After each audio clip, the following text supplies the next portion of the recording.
Do you want to see Shenmue get completed? Join fans around the world in the Shenmue 4 tweetathon on the 4th of every month. Simply tweet out the hashtag Let's Get Shenmue 4. Visit shenmuedojo.com for more information. Being a parent is the most important job in humanity. This is because you are responsible for creating life or adopting it, and also nurturing it to have the best life possible. These actions also directly dictate the person this child will become. That being said, the topic of parents, and more specifically orphans, is quite a prominent one in the Shenmue series. With Xiuying, we see the story about her parents and her brother Ziming. With Fangmei, we know that she is an orphan who grew up in the same orphanage as Ziming and Xiuying. With Joy, we knew that her mother was not around, which was more fleshed out in the anime lore, which may or may not be canon. With Wang, as well, not much is known about his parents except that they aren't around. With Dio, one may think that Ine-san was his mother since she stepped in as a motherly figure, as the caretaker of the Hazuki residence. Shenhua's parents are also quite a mystery. However, the most frequently asked question I see over the years is, what is the story with Dio's mother? Well, not much is known, but let's chat about her, so this will be short. However, let's discuss Hazuki Akane.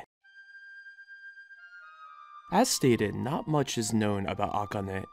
However, there are a few things worth mentioning. The first glimpse a player may have of Akane's past is actually at the Hazuki family altar. At the altar, you can clearly see two tablets. The one on the left is Ryo's father Iwao. The one on the right has the kanji for mother on it and also says Akane. This is the first instance where a player with a keen eye for detail will stumble on the name of Dio's mother. Phantom the Riverstone did an amazing set of articles on the altar.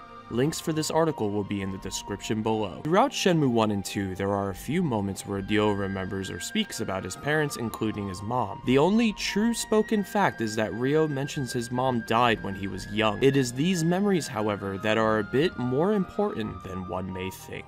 When it comes to the lore of Ryo's mom, aside from her being dead, not much is known. The only real tangible story-related lore we get is in Shenmue 3. This is when in Bailu Village, Ryo goes to Ma Yuan Temple. In Ma Yuan Temple, the player can find imas written by present and past residents and travelers. In this temple, Yu King Chen, the monk from the temple, hands Dio an ima written by Iwao. That ima states the following: Akane, I promise to return. Wait for me. This phrase indicates that Akane was at home when Iwao was in China. When this emo was written, I am not able to conclude on that information. However, I suspect it was while Iwao was training with Suming Zhao with Grandmaster Feng. However, while her lore seems to be complete from a story perspective, we do need to discuss one more thing. Back in 2011, Shenmue Master did a god-tier interview with Yu Suzuki at the Toulouse Game Show 2011 in France. In this interview, they directly asked Yu Suzuki about Akane. Yu Suzuki states she's not entirely important to the overall story. However, she does live on as memories in Ryo's heart. I find this context to be important, as Ryo loses his lust for revenge. I feel that his memories of his mother and her emotional support will guide him down the path of healing. I'd like to think of it like a direct counteraction to Ryo wanting revenge and pretty much nearly ignoring most of his friends when he doesn't need them for something. I guess what I'm trying to say is that Ryo's memories and emotions about his mother Akane are his coping and grounding techniques, whether he realizes it